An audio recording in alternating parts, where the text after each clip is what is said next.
మెదక్ బీఆర్ఎస్లో కొత్త రచ్చ మొదలైంది. తనకు టికెట్ రాకపోవడంపై ఒంటేరి ప్రతాప్ రెడ్డి మనస్తాపం చెందారు. తనకు టికెట్ రాకుండా ఎమ్మెల్సీ యాదవ్ రెడ్డి, ఎలక్షన్ రెడ్డి అడ్డుకున్నారని ఆగ్రహం వ్యక్తం చేశారు. తనకు టికెట్ ఇస్తే ఓడిస్తామని చెప్పారని ప్రతాప్ రెడ్డి ఆరోపించారు. పార్టీలో యాదవ్ రెడ్డి, ఎలక్షన్ రెడ్డి కోవట్లని ఒంటేరు ప్రతాప్ రెడ్డి చెప్పారు. అసెంబ్లీ ఎన్నికల్లో కాంగ్రెస్ పార్టీకి ప్రచారం చేశారని ప్రతాప్ రెడ్డి ఆరోపించారు. యాదవ్ రెడ్డి, ఎలక్షన్ రెడ్డిని పార్టీ నుంచి సస్పెండ్ చేయాలని డిమాండ్ చేశారు.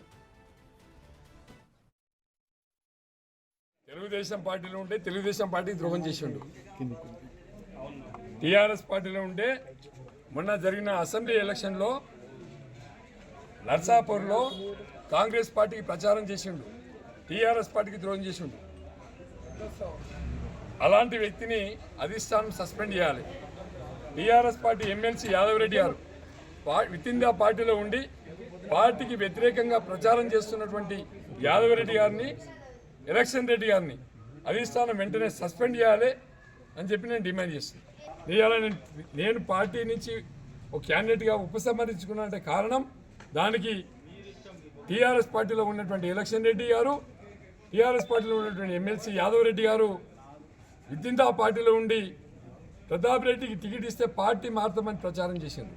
కానీ యాదవ్ రెడ్డి గారికి నేను టికెట్ ఇస్తే 16 రోజులు ఇల్లు వదిలిపెట్టి, ఊరు వదిలిపెట్టి క్యాంపులో పనిచేసి యాదవ్ రెడ్డి గెలుపు కోసం కృషి చేసిన.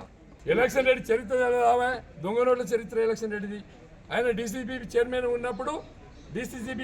ఉన్నప్పుడు ఆయన ట్రాన్స్ఫార్మర్ల మీద కమిషన్లు తీసుకున్నాడు, ట్రాక్టర్ల మీద కమిషన్లు తీసుకున్నాడు.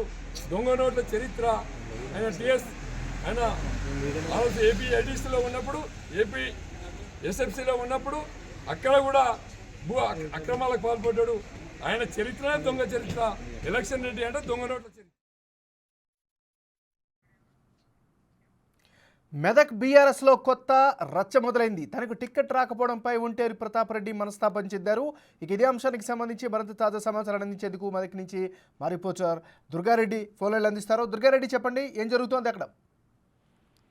నాగరాజు, బీఆర్ఎస్ పార్టీలో ముసలం పుట్టిందని చెప్పవచ్చు. అత్యంత సన్నిహితంగా కేసీఆర్ కు ఉన్న ఒంటేరు ప్రతాప్ రెడ్డి ఎఫ్డీ చైర్మన్ కూడా పార్టీలో కోవట్లు ఉన్నారు. ఎమ్మెల్సీ యాదవ్ రెడ్డి, ఎలక్షన్ రెడ్డి ఆ రోజు టీడీపీలో ఉన్నప్పుడు టీడీపీకి వెన్నుపోటు పొడిచారు. ఆ తర్వాత బీఆర్ఎస్కి వచ్చిన తర్వాత కాంగ్రెస్ లో ఉన్నప్పుడు కూడా అదే విధంగా వివరించారు. అసెంబ్లీ ఎన్నికల్లో కూడా పార్టీలో ఉంటూ పార్టీకి వెన్నుపోటు పొడిచారు.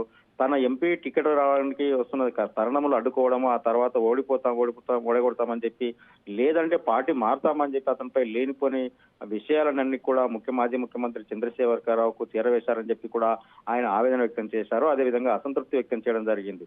ఒకవేళ నేను నిజంగానే పార్టీ మారనుకుంటే 5 సంవత్సరాల నుంచి కేసీఆర్ వెన్నంటే ఉన్న ఎమ్మెల్యే టికెట్ అడిగాను, ఎమ్మెల్సీ టికెట్ అడిగాను, ఓపిక పట్టమన్నాడు.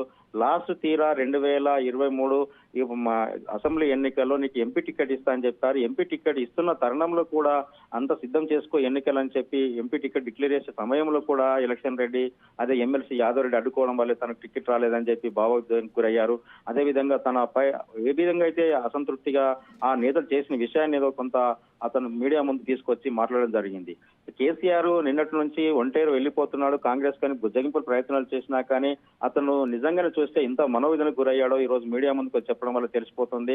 అదేవిధంగా నిన్న వచ్చిన ఎమ్మెల్యేలు, ఎంపీలు అంతా ఎంపీ టికెట్ డిక్లేర్ చేసినప్పుడు, మెదక్ ఎంపీ వెంకటరామయ్య డిక్లేర్ చేసినప్పుడు అతను గెలిపించుక రావాలని చెప్పి మిగతా వాళ్ళందరికీ చెప్పడం జరిగింది. దీంతో పాటు అక్కడ కొంత స్తబ్దతగా ఉన్న ఎమ్మెల్యేలు కూడా అందరూ విని కేసీఆర్ చెప్పిన మాటలు విని వెళ్ళారు తప్ప ఎక్కడ మీడియా ముందుకు రాలేదు. మరి 2 రోజుల్లో వాళ్ళు మీడియా ముందుకు వచ్చే అవకాశాలు కనిపిస్తున్నాయి. ఒంటేరు ప్రతాప్ రెడ్డి మాత్రం ఈ రోజు గజ్వేల్ ప్రెస్ మీట్ పెట్టి గజ్వేల్లో జరిగిన పరిణామాలను మీడియా దృష్టి తీసుకోవడం జరిగింది. తాను మాత్రం కేసీఆర్ వెంటే ఉంటాయని చెప్పినా కానీ తన మాటను బట్టి చూసి, లేకుండా అతను జరుగుతున్న పరిణామాలను చూస్తే మాత్రం నాగరాజు పార్టీ మారే అవకాశాలు అయితే మనకు కనిపిస్తున్నాయని చెప్పి బీఆర్ఎస్ పార్టీలో ఇప్పటికే కేసీఆర్ కు అత్యంత సన్నిహితంగా ఉన్న ఉద్యమాల కిల్లా మెదక్ జిల్లాలో కేసీఆర్ చెప్పిన మాట వేదంగా నడిచింది. కానీ ఈ రోజు అతను చెప్పే మాటలు రాజకీయ నాయకులు, పొలిటికల్ గా ఉన్నవారు ఎవరైతే ఉన్నారో అంతా కూడా అసంతృప్తితో బయటపడుతున్న విషయాలు అయితే మనం చూస్తున్నాము. నాగరాజు, రైట్. దుర్గారెడ్డి, ఇంకో విషయం చెప్పండి. ఇప్పుడు ప్రతాప్ రెడ్డి చేసినటువంటి వ్యాఖ్యలు ఎంత డ్యామేజ్ చేసే అవకాశం ఉంది? ఇది ఎలాంటి ప్రభావం చూపించే అవకాశం ఉంది? అయితే ఇప్పుడు నాగరాజు వాస్తవం చూసినట్లయితే ఒంటేరు ప్రతాప్ రెడ్డి 5 సంవత్సరాల కింద కాంగ్రెస్ నుంచి బీఆర్ఎస్ లో చేరడం జరిగింది. గజ్వేల్ నియోజకవర్గం ఇన్ఛార్జిగా గజ్వేల్ డెవలప్మెంట్ లో కీలకంగా ఆయన వ్యవహరించడం జరిగింది. కేసీఆర్ ఏ చెప్తే అది తూచ తప్పకుండా చేయడం జరిగింది. దాంతో పాటు ఇప్పుడు రానున్న పార్లమెంట్ లోకసభ ఎన్నికల్లో గజ్వేల్ నియోజకవర్గంతో పాటు దాదాపు ఎంత లేదన్నా కానీ ఆ ప్రతాప్ రెడ్డి ప్రభావం అక్కడ ఆ సామాజిక వర్గంలో తను చేసిన డెవలప్మెంట్ మాత్రం అక్కడ ఉన్న అతనికి ఉన్న కార్యకర్తల అనుచరులతోటి ఈ రోజు కానీ రేపు కానీ ఒక సమావేశం పెట్టుకొని పార్టీ మారే ఆలోచనలో ఉన్నారు. నిజంగా బీఆర్ఎస్ పార్టీకి ఇది కోలుకోలేని దెబ్బలని చాక్ తగిలిందని చెప్పవచ్చు. అదేవిధంగా ఉమ్మడి మెదక్ జిల్లాలో 7-6 కాన్స్టిట్యూన్సీల్లో టీఆర్ఎస్ గెలిచినా కానీ ప్రతాప్ రెడ్డి లాంటి ఎంఐఎంలు, అదేవిధంగా ప్రతాప్ రెడ్డితో పాటు నర్సారెడ్డి అంటే నర్సాపూర్ ఎమ్మెల్యే మధురెడ్డికి కూడా ఎంపీ టికెట్ ఇస్తా అని చెప్పారు. అతనికి కూడా ఇవ్వలేకపోయారు. ఆయన మౌనంగా ఉన్నాడు. ఈ రోజు రేపు అతనికి కూడా వచ్చి తనకు జరిగిన పరిణామాలు తనకు టికెట్ ఇస్తామని ఎందుకు ఇవ్వలేకపోయారని చెప్పి కూడా అతను కూడా బయటపడే అవకాశాలు కనిపిస్తున్నాయి. ఏదేమైనా సరే వెంకట్రామరెడ్డికి ఎంపీగా టికెట్ ఇచ్చినా కానీ అతనికి సహకరించే అవకాశాలు అయితే తక్కువ ఉన్నాయని చెప్పవచ్చు.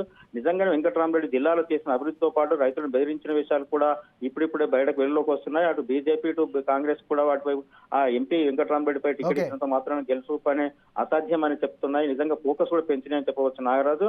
ఏదేమన్నా సరే గజ్వెల్లిలో ఒంటేరు ప్రతాప్ రెడ్డి లాంటి నేత, కేసీఆర్ కు వెన్నంటున్న నేత బయటపడుతున్నాడంటే అసంతృప్తి జాలలు ఎంతమంది ఈ రకంగా ఎన్నో అవరోధాలు అవమానాలు ఎదుర్కొన్న వాళ్ళంతా కూడా బయటకు వస్తారని చెప్పి ప్రతాప్ రెడ్డి చెప్పే మాటల్లో మనకు కొంత ఆ స్పష్టత కనిపిస్తుంది నాగరాజు.